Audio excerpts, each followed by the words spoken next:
नमस्कार दोस्तों, मैं अभी दीपक डोबरियाल के घर पर उनके साथ हूँ और मैंने काफ़ी लंबी बातचीत की है उनसे, जो किस्तों में आपके पास पहुँचेगी। फ़िलहाल लाइव हैं दीपक हमारे साथ। और दीपक,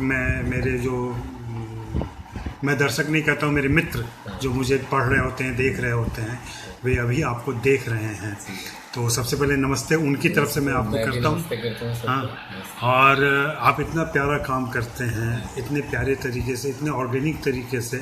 सबसे अच्छी बात जो आपने खुद भी कही और हम भी स्वीकार करते हैं कि आपके काम में किसी दूसरे के काम की झलक नहीं दिखती है। जी। इतनी सावधानी आप कैसे बरतते हैं? बहुत संक्षेप में आप बताएं। बस वो जो किरदार है, जो आधा तो काम तो राइटर ने ही किया हुआ है, बस उसमें आपको अपनी शिद्दत डालनी होती है, इन्वॉल्वमेंट डालनी पड़ती है।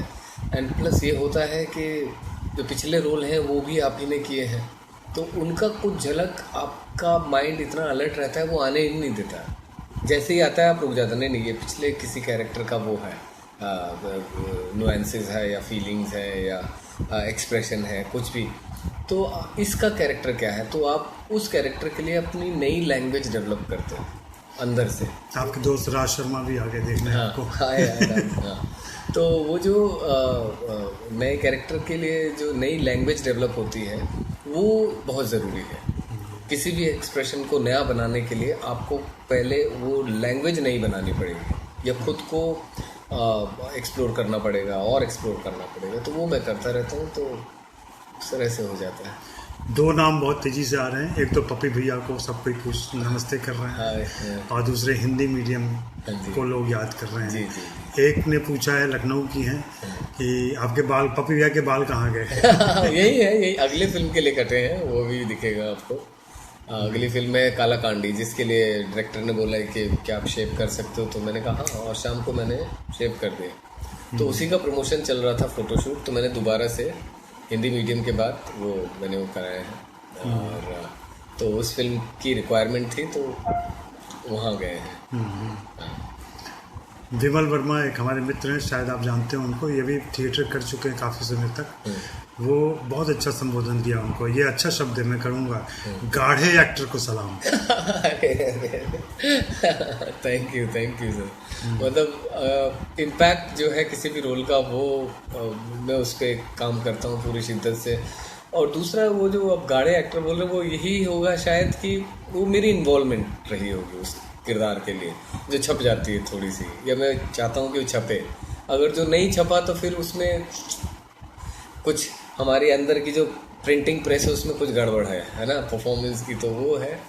और शुक्रिया, बहुत बहुत शुक्रिया। ऐसे अल्फाज मिलते हैं तो आप सोचते हो, थोड़े टाइम उन्हें कैरी करते हो, गाढ़ा एक्टर क्या होता है, अच्छा शब्द बोला है। तो ये शब्द घूमेगा भी 1 महीने मेरे अंदर, ये नया शब्द है। धन्यवाद। कोई अभी गुलाल को याद कर रहा है और उसने कहा कि गुलाल में आपका काम बहुत ही अच्छा संतुलित काम था। जी। एक्चुअली क्या है कि हमें ना थिएटर से आए हैं, किसी फैमिली बैकग्राउंड से नहीं है, तो क्या होता है कि हमें बहुत छोटे छोटे रोल मिलते थे, तो उसमें हमारी वो क्या होती थी, जल्दी से जल्दी सारा दिखा दो।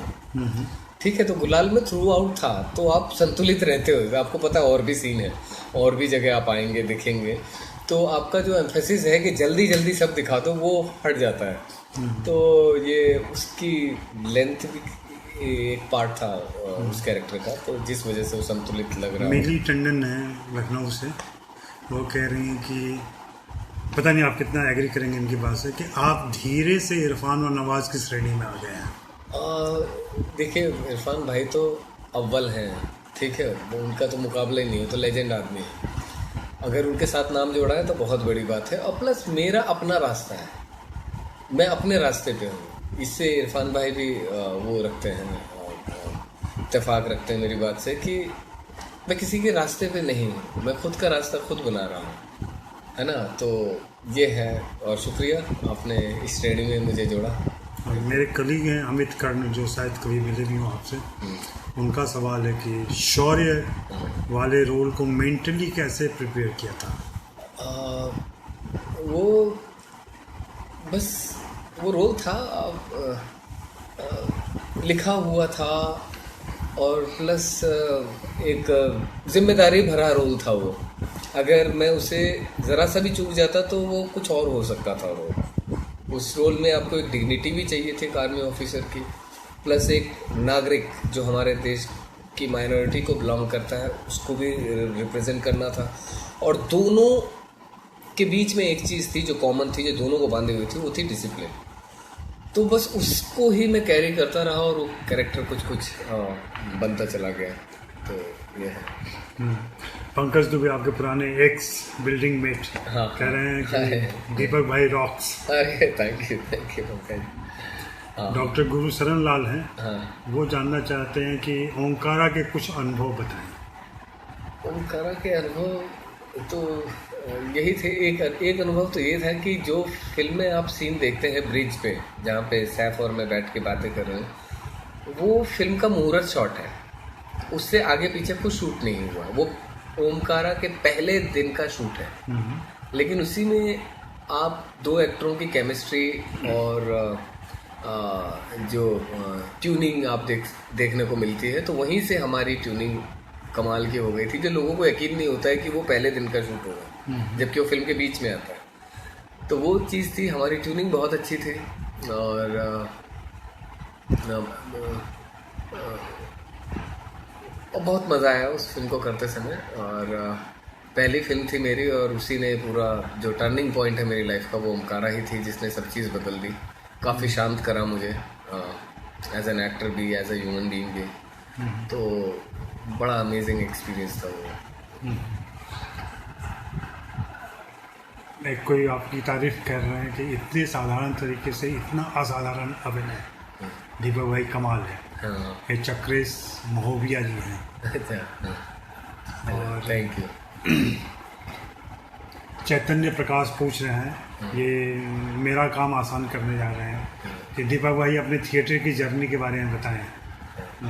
तो भाई मैं उनकी तरफ से कह रहा हूँ कि मैंने अभी भी बात की है, थोड़ी बहुत जर्नी की बातें मैं भी लिख दूंगा, तो तब तक आप इंतजार करें। जी जी, हाँ जी, हाँ जी। आप दैनिक जागरण पढ़ते रहें, उसमें पढ़ने को मिल जाएगा, या फिर मेरा ब्लॉग चवन्नी चैट, अच्छा, एक ब्लॉग है मेरा, उस पर मैं आपकी जर्नी वो लिखूंगा। ठीक है जी सर। लव शर्मा है, आपको कोर्ट मार्शल में देखा बहुत बार। एक सवाल है सर, अगर थिएटर में फिल्मों जितना पैसा होता तो क्या आप फिल्मों में आना चाहते? नहीं, तब शायद नहीं आना चाहता। मतलब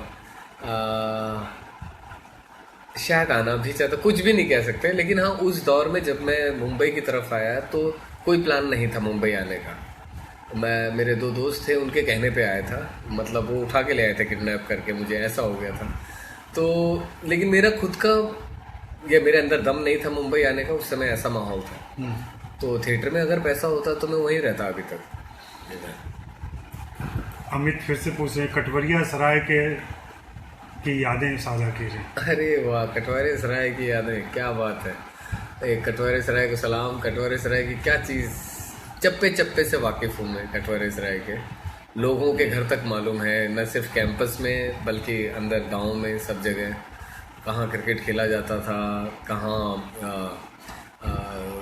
जन्माष्टमी की झांकियाँ निकलती थी, बनाई जाती थी, कहाँ आटा चक्की है, कहाँ वीडियो गेम की दुकान है ना, कहाँ मधुबन स्वीट्स है, और इस तरफ संस्कृत विद्यापीठ है पीछे, सब सब सब पीछे टंकू का ढाबा है जहाँ पे हम चाय पीते थे। पूरा इंस्टीट्यूशनल एरिया है, जितने भी इंस्टीट्यूट्स हैं वहाँ पे हैं हमारे यहाँ पे। तो मैं कई बार अपने कैंपस के बाहर खड़ा होता था, दिन में एक दो दोस्त मिलने आते थे। तो वो एक ऐसी जगह थी हमारा कैंपस कि वहाँ पे हर कोई रास्ता पूछता था, तो मैं रास्ता बताने में सबसे एक्सपर्ट आदमी था। और मैं 1 घंटे वहाँ रहता था कि किस जगह के लिए कहाँ से लेफ़्ट लेना, कहाँ राइट जाना, हाँ आप यहाँ से अंदर चले जाओ। तो सब लोग बड़े हैरान होकर देखते थे, इसे कैसे पता है। तो वो प्रैक्टिस कम से कम 4-5 साल चली, और वो 1 घंटा मेरा वहाँ रहता था और मैं सबको रास्ते बताता था, यहाँ से नीचे चले जाओ, वहाँ से उधर चले जाओ। तो वो था एक बड़ा अच्छा एक्सपीरियंस। किसी ने पूछा, नरेंद्र धाकड़ जी हैं कोई, अभिनय में आपकी बहुत तारीफ होती है, लेकिन आपकी कोई सोलो फिल्म का रिस्क अभी तक क्यों नहीं किया? सोलो, देखिए मैं अगर ज़बरदस्ती उन सोलो फिल्मों की वही डिमांड करूँ जैसे अभी तक सोलो फिल्में देखी हैं तो नहीं आ पाऊँगा, तो थोड़ी निराशा ही होगी। हाँ, अगर कोई मेरे हिसाब से सोलो बनाएगा तभी कर सकता हूँ, वही सोलो होगी जिसपे मैं फिट बैठूँ। ऐसा नहीं है कि मैं कुछ और बनने की कोशिश करूँ, जो कुछ और बनना तो मुझे आसानी से आता है, लेकिन वो टिपिकल तरीके से नहीं, कुछ अनएक्सप्लोर्ड जो चीज़ें हैं मैं उनमें अच्छे से पकड़ने की कोशिश करता हूँ।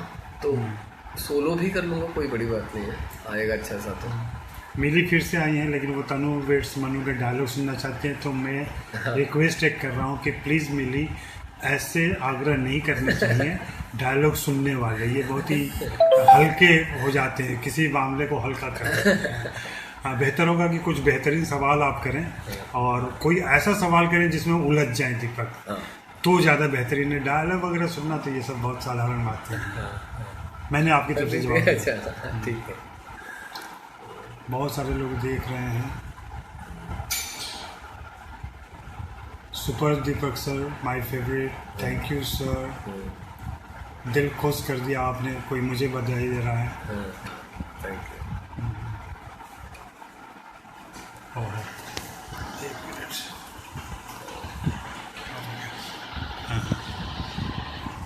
तो इतने सारे लोग आपको देख रहे हैं, मतलब लाइव व्यूअर्स में मेरे सामने अभी कितने सारे नाम दिख रहे हैं, तो बहुत ही अच्छा लग रहा है, मुझे तो बहुत ही अच्छा लग रहा है।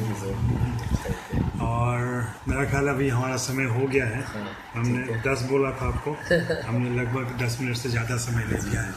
अगर कुछ और कहना चाहें आप अपने दर्शकों से, और अपनी आने वाली फिल्मों के बारे में बताते हैं, जो 2 फिल्में हैं आपकी। जी, मेरी एक फिल्म है, मेरा जन्मदिन 1 तारीख को है, 1 सितंबर को। 8 सितंबर को मेरी एक फिल्म है जिसका नाम है काला कांडी, अक्षत वर्मा उसके डायरेक्टर हैं। और 15 सितंबर को एक फिल्म है लखनऊ सेंट्रल, रंजीत तिवारी जिसके डायरेक्टर हैं। तो मेरा ये जो